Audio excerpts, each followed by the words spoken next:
represent ka. 5 minutes presentation, ayan. Mamimigay din sila mamaya ng mga items, ayan, mga freebies. Napaka-generous ng ating mga tax speakers. So if you guys are ready, ready na rin kami para sa inyong lahat. Meron bang lilipad ngayon, Sir Gian? May lilipad ngayon? May drone ba tayo ngayon? Maganda yan. Yan na natin, live feed natin yan, sir. Para nakikita yung mga nasa likod. Kita nila sa screen.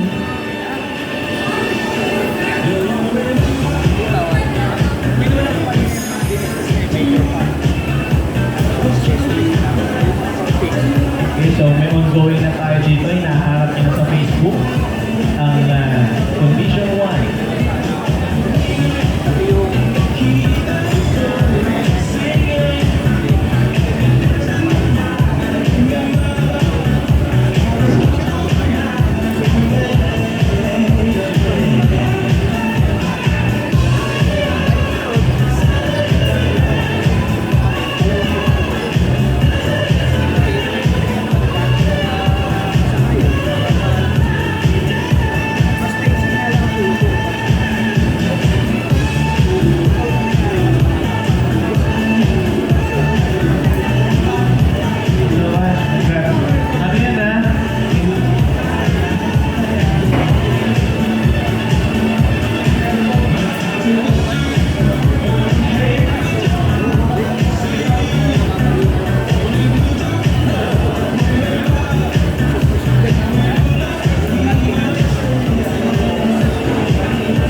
I-invite ko lahat ng Pilipino, hindi Pilipino, o kung sino man na nandito.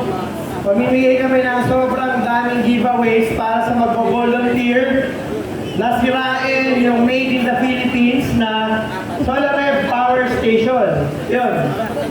Sure ka? Oo. Kasi sabi nila pag Made in the Philippines, mauna. Sabi nila pag made sa ibang bansa, matibay. Pero meron din mga hindi matibay. Pero kami, nag-develop kami ng Made in the Philippines na SolarRev Power Station na ginagamit sa rescue and disaster response.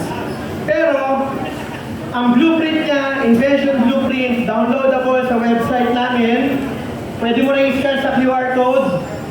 Walang bayad, libre, hindi ka rin madidimanda. Dahil pag Pilipino, dapat nagtutulong-tulungan. So, nung nakuha namin yung Champion Award sa Harvard before, year 2006, hindi namin binenta yung technology, umuwi kami ng Pilipinas, dinevelop namin para lahat ng Pilipino makinabang sa Filipino invention at para ma-advise natin sa mga Filipino inventors and technologies na huwag nyo ibenta yung invention nyo dahil pag gusto yan ni God, may support na ibibigay sa inyo. Tama ba? Tama? Pag nagdadasal kasi tayo, usually nabibigyan tayo ng blessing. So yun yung idea ko. So nandito kami, mga Filipino technologies, mga inventors, Filipino Inventor Society, meron tayong drone expert ng bangka, drone ng aeroplano, helicopter, tsaka yung ganito. And meron tayong visitor from Ukraine Technology. So yun yung mga, yan, this is sir, wala tawagin natin yan. Mga short presentations lang, kasi nga last day na ngayon. Kaya gusto namin i-share lahat ng pwedeng ma-share. Pero ano nga ba yung i-represent natin? So ako si Giancarlo Capso, ang Filipino Military Development Technologies ng Philippine Army, Navy, Air Force, iba-ibang offices yan. May background din ako sa cyber defense, although secret yun, pero sineshare ko ng konti sa inyo.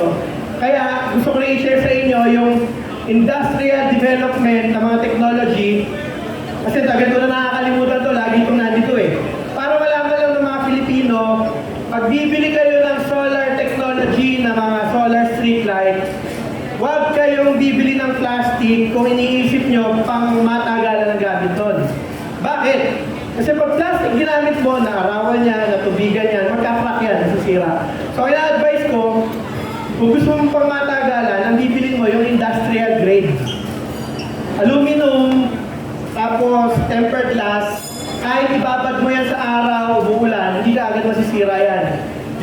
sinasabi ng warehouse, 2 to 3 years bago ka magpalit ng battery. May mga parts din dapat ang bibili nyo.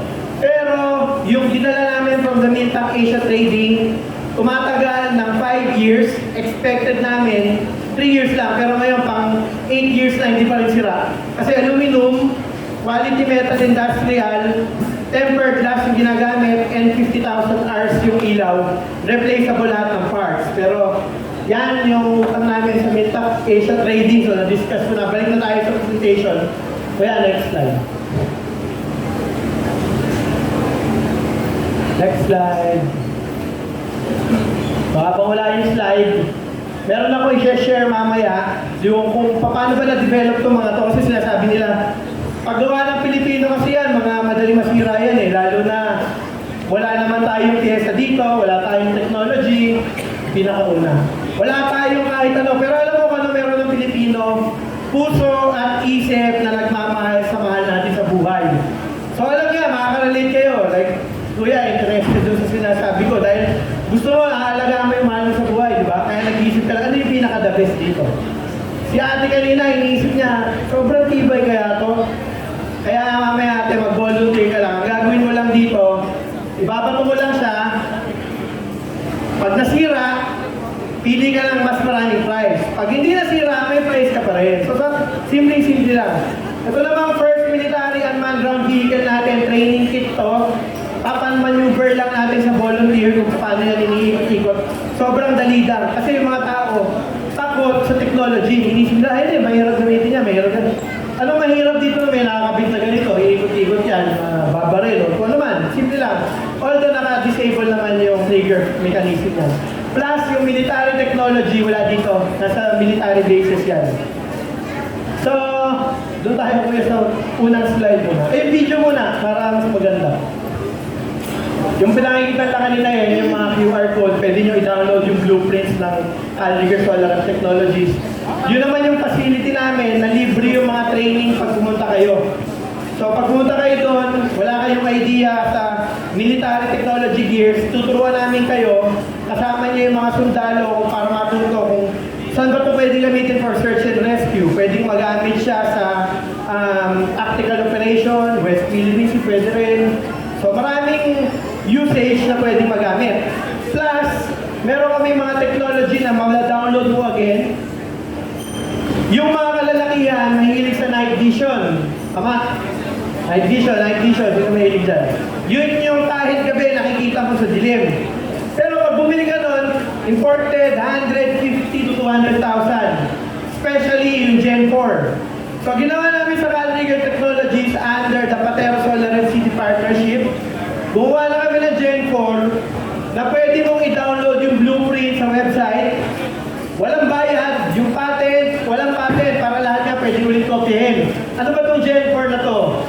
Meron siyang night vision na normal, Wi-Fi connection, meron din siya. May thermal scanner din siya. Para kung rescue, halimbawa si kuya, maraming bangkay dyan or hindi mo alam kung bangkay. Tatapat mo lang itong thermal scanner, makikita mo kung meron pang heat signature. Kung meron pang heat signature, yan yung priority for rescue.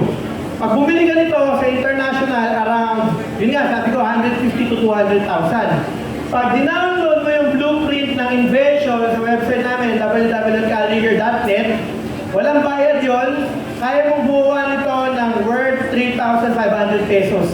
Pag hindi mo pa maintindihan yung blueprint, tuturo ko pa sa iyo kung paano mo i-assemble plus yung mga out-of-school youth namin na natuto sa amin. Yan yung mga magiging teacher nyo. Ito yung video, pakita nyo kung paano nag-progress yung Filipino military technology.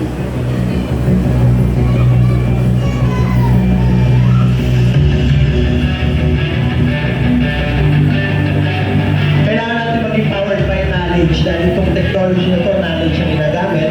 Kailangan natin maging yan yung interpose para hindi tayo abuso sa mga community natin sa ano ba yung dapat na iisip natin kung magawa tayo ng technology virtue para talaga lahat na gagawin natin makakatulong sa bayan and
tatlong size niyan. So, training, binigyan namin ng libre yung training sa pag-develop. Kasama tong power pack na to na radio based communication. Bubuhatin mo na lang yung base radio para mas malayo yung reach ng communication mo. So yan yung 2 days ago na perform siya dito para ipakita lang sa Pilipino na yung mga normal technology na meron sa ibang bansa, kaya natin i-develop dito. Ang nag-ooperate yung bata dyan kanina na K10. So, ibig sabihin, kaya niya na-operate, kaya ng normal na tao.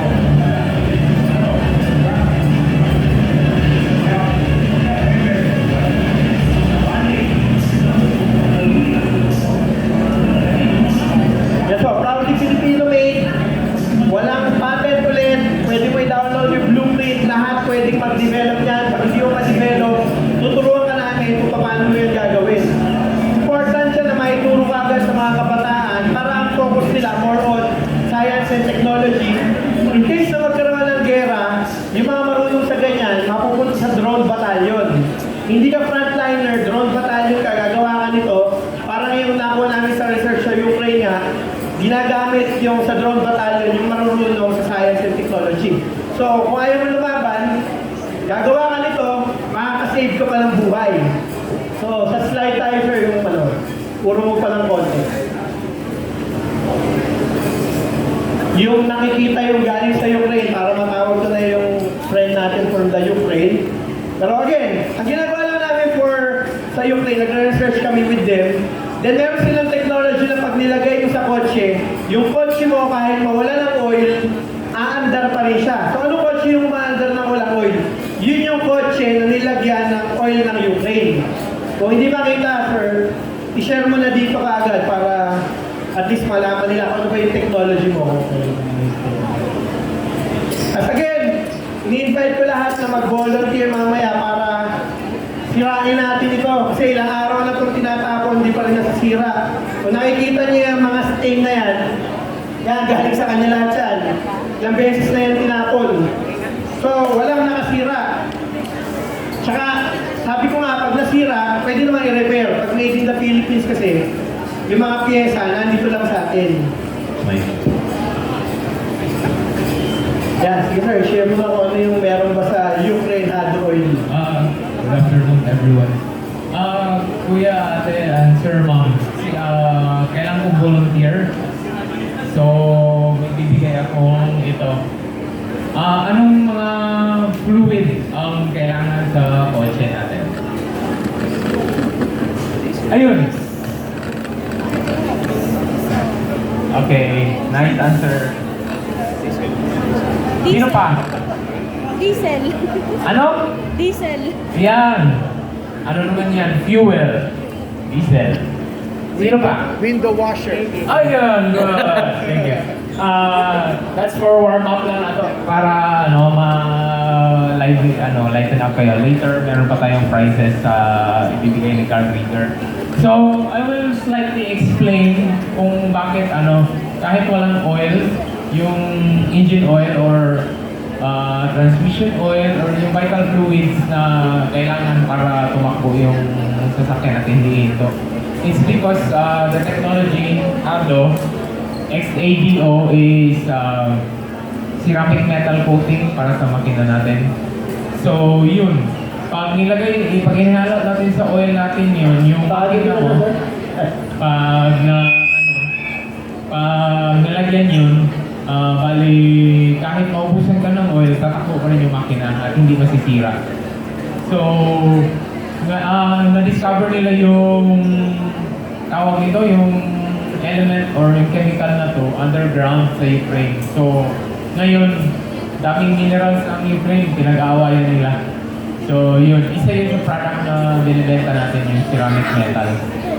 So, ang ceramic metal pwede sa transmission, sa gear oil, sa brake, sa brake fluid natin, sa fuel side, para sa injection pump, at mostly sa engine. Ayun, so, if mayroon tayong tanong, punta na lang doon sa carburetor booth mamaya, tapos mamimigay tayo ng flyers. Thank you. Yun yung galing sa Hado Oil, Ukraine. Pero meron pang isa, madami tayong lens dito na ginagamit sa night vision, thermal, scanner, salamin nyo, yung scope natin, optics and everything. Pag hindi accurate yung nakikita mo dyan, hindi maganda yung magiging targeting mo. So kami, tinatrust namin yung condition gun care solution, pero hindi lang yung pang gun care. Before, kala ko ganun lang. Yung pala pwede yan gamitin sa mga lens ng night vision like this one. Ito yung reconnaissance night vision ng Recon 1 Solar Rev UGV. Para malinis siya lagi, yung condition 1, ilalagay mo dyan, clear na clear siya. Pero para mas maintindihan natin, nandito yung representative ng condition 1. So, i-explain na lang konti yan. Yes, sir.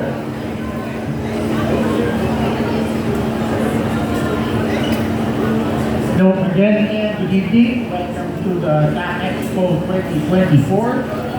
I am Benjo Marpio with Team Armscore. Condition 1 was developed by an engineer and chemist, tested by Grandmaster. So they developed actually oil cleaning lubes and precision lubricants for firearms, and most of the shooters now use optics, red dots for their firearms. Kaya kami merong lens and optics cleaner for our expensive shade and optics. And we can also use it for any lens, visor ng helmet, cell phone, your reading glasses, and anything that uses or you need to see through glass or plastic. We have a Facebook page, Condition 1, just search for it, so you can like, follow, and share. And congratulations again to TAC Expo 2024. Yun. So, after ng condition 1, ang nare-request ng Philippine Military, mag-develop ng something na magagamit for West Philippine Sea. So, nandito yung Filipino inventor na lagi namin kinakausap, si Clifford. Kung nandiyan ka na, Clifford, pumunta ka dito. Explain mo kung paano ba ginagamit tong barko mo na unmanned na boat. Ibig sabihin, hindi na kailangan ng tao kasi pag umandar yan, dala-dala niya na yung supply. So ito yan. Meron din siya mga mini drones para ituro sa mga kabataan kung paano mag-develop ng sarili mong robotics. So si Clifford galing sa Filipino Inventor Society. So just share niya yung mga technology na dinidevelop na natin ngayon.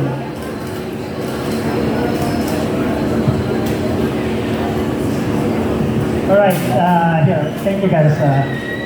Okay, that's a very big intro. So, from the start, we're Signer Flight, and we are a company that produces drone-based controllers. And to make things a little bit different, we try to do a summary of things that have been going on early this year. Oh, this is an mouse. Where's the sensor? Guys, where's the sensor? Here or here? Here. Very impressive. Definitely, there's no mouse, no tools. Alright. So, the idea of Signer Flight is the development of sustainability and self-reliance. And this is something we want to give to the people, especially what we saw in Ukraine, as the last two speakers have mentioned. Okay, first we want to start with something that happened 2 months ago. This is a white paper extract from the Blue Economy. So, as we know, we're a marine-based economy. We're an archipelago. This is Philippines. The sea is our resource. The sea is our, it's based on. So the exclusive summary. So as any development ASEAN country, we're vulnerable to disasters. Okay, so this is pretty much a summary of where we actually is located. Signer Flight is under the Blue Science and Technology Innovation segment. So 2 months ago, we were in Bohol, and we were tasked to do undersea mapping. So that's coral. And if anyone has done aerial mapping with a drone, it was a big challenge for us because there are not a lot of people who does undersea mapping the way we do. And the technology, the hardware, is either prohibitively expensive or non-existent in the local market. Coming to that, we developed an unmanned platform basically to monitor, map, and research. So this is an unmanned science vessel. Okay, so basically we're a technology enabler. This is the extract from the documentation. So what we do is, this is one of the samples we did. We actually went to this, Bohol is down south, Cebu is on the north. So we somewhere in between, Tambu Island. So this is the map done by this platform, the drone. Here is a sample done by our partners. We overlay the camera and the path of the drone. And this is the result.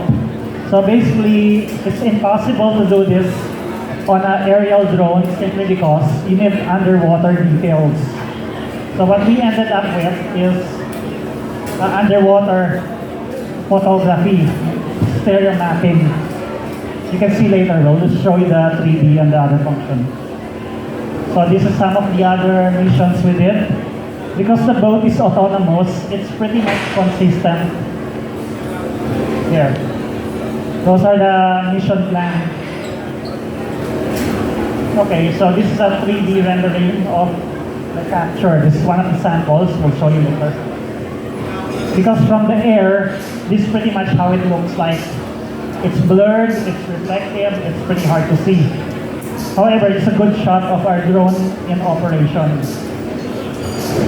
So this is, we're operating in very shallow waters, like anywhere from 2 meters to 5 meters. Actually, the flag makes the nice cherry on top. We actually put the flag there on purpose. So this is our setup on the marine. We have an underwater camera, which is installed in one of these arms. So this is one of the underwater cameras, and we also have 2 other specialized cameras for the mapping. And on the same trip, we did something else. In fact,